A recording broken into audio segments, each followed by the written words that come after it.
Hello मेरे प्रिय छात्र छात्राओं, मैं डॉक्टर कृष्णा चतुर्वेदी। आज मैं आपको सूरदास जी के बारे में थोड़ा सा बताना चाहूँगी। जो जितना भी मैं बताऊँगी वो परीक्षा की दृष्टि से बहुत ही उपयोगी रहेगा। परीक्षा कोई सी भी हो आपकी, जैसे मैं और पीछे भी बताती आई हूँ, आप मैं सभी परीक्षाओं की दृष्टि से ही कोई भी वीडियो बनाती हूँ, चाहे स्कूल हो, इंटर हो, बीए हो, एमए, पीए, एमए आपका पीजीटी, टीजीटी, सीटेट, सुपरटेट, जो भी परीक्षा हो, जहाँ पर जिस भी कोर्स में, जिस भी परीक्षा में हिंदी है, तो ये सूरदास के बारे में भी जरूर कहीं ना कहीं से एक दो क्वेश्चन पूछ ही लेते हैं। तो वीडियो प्रारंभ करने से मैं पहले यही कहूँगी कि आप हमारी वीडियो को शेयर और सब्सक्राइब अवश्य करें। तो मैं आपका आगे पढ़ाती हूँ, आप समझिए कि देखिए, सूरदास जी का नाम सभी ने जाना है, सभी जानते हैं, बचपन से पढ़ते आए, कक्षा 5 से पढ़ते आए होंगे और उससे पहले पढ़ते आए होंगे कि सूरदास जी भक्ति काल में कृष्ण काव्य धारा के बहुत ही उत्कृष्ट कोटि के कवि माने जाते हैं। कहना चाहिए जो कृष्ण काव्य में सगुण भक्ति, मैंने पहले बताया था कि जो आपकी जो भक्ति धारा है, आपकी सगुण भक्ति है, निर्गुण भक्ति है, और क्या कहते निर्गुण भक्ति में आपकी ज्ञानाश्रयी है। ज्ञानाश्रयी काव्य धारा के मुख्य कवि आपके कबीरदास जी माने जाते हैं, और प्रेमाश्रयी शाखा के कवि आपके जायसी माने जाते हैं। जो कहना चाहिए पद्मावत, खराट, आखिरी कलाम है, कहरनामा है, ये जायसी की रचनाएं बताई गई है। और कबीरदास जी की आपने देखा ही होगा, बीजक है, बीजक में आपकी शाखी शब्द रमैनी है। ऐसे ही आपकी सगुण भक्ति में सबसे पहले कृष्ण काव्य धारा, फिर उसके बाद आता है राम काव्य धारा।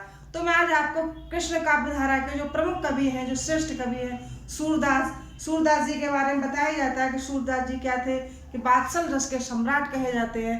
कहा भी है, हरिप्रसाद द्विवेदी ने कहा भी है कि सूरदास कहना चाहिए बात्सल रस का जो कोना कोना झाँक आए थे, ऐसी सौंदर्य, ऐसा कहना चाहिए चित्र अन्यत्र किसी कवि के अंतर्गत नहीं पाया जाता है। तो सूरदास जी बहुत ही उत्तम कोटि के कवि माने जाते हैं। बताया जाता है, किंवदंती है कि ये अंधे थी, जन्मांध थे, या कोई कवि, कोई विद्वान मानता है कि जन्मांध नहीं थे।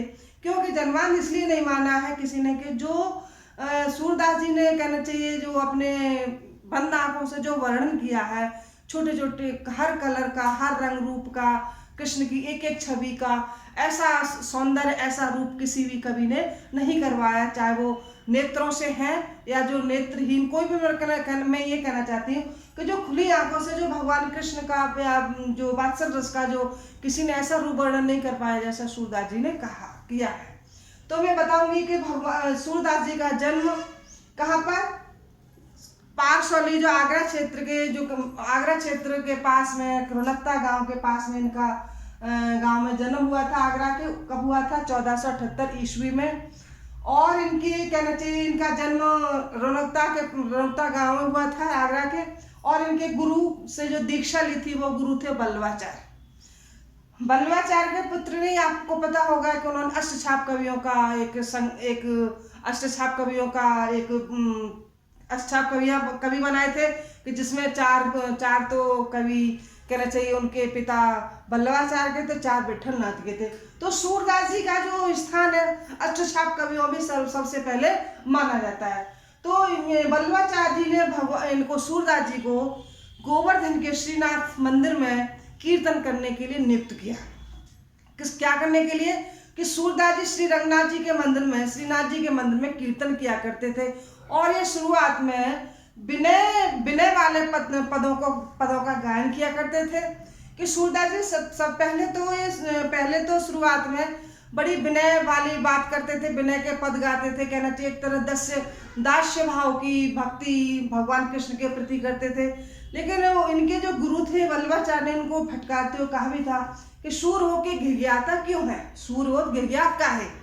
तो जब से सूरदास जी ने कहना चाहिए भगवान कृष्ण को अपने सखा के रूप में माना, और इनकी भक्ति कौन सी कहलाई? सख्य भाव की भक्ति कहलाई। प्रश्न भी आता है आपके परीक्षा में कि सखा भाव की भक्ति कौन से कवि ने मानी थी? तो कौन था? सखा भाव की भक्ति सूरदास जी थे, और दास भाव की भक्ति किसकी थी? तुलसीदास की थी। और माधुर भाव की भक्ति किसकी है? मीराबाई की। तो यहाँ से भी आपके 3-4 प्रश्न आपके तैयार हो जाते हैं। इनकी मृत्यु 1583 ईस्वी में मथुरा के निकट पारसौली नामक गांव में हुई। अब देखिए, बताया जाता है कि जो सूरदास ने जितना बिरह, सूरदास का सबसे ज्यादा कहना चाहिए उत्कृष्ट कोटि का एक ग्रंथ है भ्रमर गीत सार, जो आपका साहित्य लहरी है। तो कहना चाहिए उसमें क्या है कि जो गोपिकाओं का जो बिरह वर्णन है ऐसा किसी कवि ने नहीं कर पाया। कहना चाहिए कि जो सूरदास जी का जो बिरह वर्णन है, आपका जो श्रृंगार रस दो तरह का होता है, संयोग व वियोग। तो बिरह बिरह जो वर्णन है बहुत ही सूरदास जी बहुत अच्छा का, कि आपने पढ़े होंगे, पद पढ़े होंगे कि हमारे हरिहारिल की लकड़ी ऊधो मन न वहे 10-20 इत्यादि बहुत सारे पद हैं जो बिरह बिरह में माने जाते हैं। तो इनकी देखिए जो पंडित दीनदयाल गुप्त ने 25 पुस्तकों का वर्णन किया है। कितने? 25 पुस्तकों का वर्णन किया है, जिनमें 7 पुस्तकें संकलित की गई हैं। 7 पुस्तकें संकलित की। देखिए हमारा आप ज्यादातर पढ़ते हैं कि सूरसागर, सूरसारावली और साहित्य लहरी 3 ग्रंथ इनके प्रमुख माने जाते हैं। लेकिन यहाँ पर मैंने देखिए 7 ग्रंथों का वर्णन किया है। सबसे पहले सूरसागर, साहित्य लहरी, सूरसारावली, सूर रामायण, सूर शाही और सूर पच्चीसी और राधा रस केल। ये सूरदास जी की 7 पुस्तकें हैं। जो 7 ग्रंथ हैं वो पुस्तकालयों में मिलते हैं, ग्रंथ पाए जाते हैं, क्योंकि संकलित किए गए हैं। किसने करवाए? दीनदयाल गुप्त के द्वारा बताए गए हैं। अब देखिए किसी किसी ने इनके नाम, कई नामों से इनको जाना जाता है। देखिए जब सूरदास जी की मृत्यु हुई थी तो विठलनाथ ने कहा था पुष्टमार को जहाज जात है। तो देखिए इनको पुष्टमार का जहाज भी कहा है। पुष्टमार का जहाज किसने कहा है? विठलनाथ जी ने कहा है। खंजन नयन, ये क्या है? खंजन नयन, खंजन नयन। तो खंजन नयन क्या आना चाहिए? उपन्यास है। खंजन नयन उपन्यास किसका है? अमृतलाल नागर, जिसमें सूरदास जी का पूरा व्यक्तित्व पूरा दिया गया है, उनके बारे में बताया गया। तो अमृतलाल नागर ने इनको क्या कहा है? खंजन नयन। क्या है? अमृतलाल नागर, अमृतलाल नागर। अमृतलाल नागर का नाम आपने सुना ही होगा ना। उन्होंने तुलसीदास के ऊपर भी लिखा है। कौन सा था? कि तुलसीदास के काव्य में तुलसीदास के काव्य व्यक्तित्व कृतित्व मैंने भी रिसर्च किया था, छोटा शोध किया था। लेकिन खंजन नयन किसने कहा है? अमृतलाल नागर ने कहा है। बात्सल रस का सम्राट किसने कहा है? रामचंद्र शुक्ल ने कहा है। प्रश्न आता है कि बात्सल रस का सम्राट सूरदास जी को किसने कहा है? तो किसने कहा है? आपके आचार्य रामचंद्र शुक्ल। ये कहना चाहिए आचार्य रामचंद्र शुक्ल बहुत ही विद्वान, अच्छे विद्वान माने, निबंधकार माने जाते हैं। कुछ कविताएं मिलती हैं, लेकिन सबसे ज्यादा ये आलोचक है। फिर ये बहुत निबंधकार होते। कविता क्या है? श्रद्धा भक्ति, बहुत सारे इन्होंने निबंध लिखे। दूसरा है भावाधिपत। तीसरा माना गया जीवनोत्सव का कवि। जीवनोत्सव का कवि भी आचार्य रामचंद्र शुक्ल ने कहा है। किसको कहा है? सूरदास जी को कहा है। तो सूरदास जी के बारे में आपने जाना कि सूरदास जी का जन्म कब हुआ? 1478 ईस्वी में हुआ। कहाँ हुआ? आगरा के समीप रुनकता नामक गांव में हुआ। सूरदास जी के गुरु का नाम क्या है? बल्लवाचार्य है। बल्लवाचार्य ने क्या किया? सूरदास जी को कहना चाहिए अपना शिष्य बनाया और इनको गोवर्धन के श्रीनाथ जी के मंदिर में इनको कीर्तन करने के लिए वहां पर इनको नियुक्त किया गया, जो एक तारा परे भजन इत्यादि गाया करते थे। गेय पदों में अपनी सारी रचनाएं किया करते थे। और कहना चाहिए फिर इनकी मृत्यु कब हुई? 1583 ईस्वी में हुई। तो कोई बताता है जो पृथ्वीराज रासों के जो रचयिता थे चंद्रवरदाई, कोई ये बताता है कि वदंती पाई जाती है। आप बहुत सारे जब उठाओगे, पुस्तकें उठाओगे, इतिहास उठाओगे, तो बताया जाता है कि सूरदास भी किसके थे? चंद्रवरदाई के भाई थे, ऐसा ही बताया जाता है।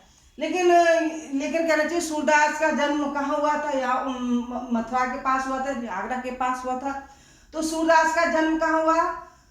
आगरा के समीप रुनकता गांव में हुआ। इनके गुरु का नाम बल्लवाचार्य था और इनकी मृत्यु 1583 ईस्वी में कहाँ हुई? मथुरा के निकट पारसौली नामक गांव में हुई थी। और कहना चाहिए इनकी जो रचनाएं कितनी हैं? 7 संकलित रचनाएं हैं।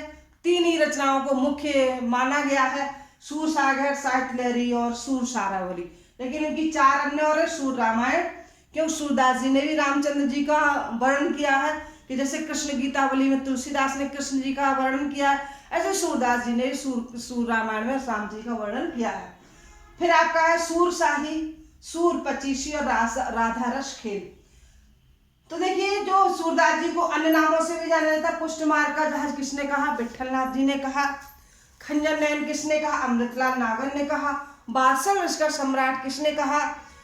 तो रामचंद्र शुक्ल ने कहा। और भावाधिपति कवि कहा गया।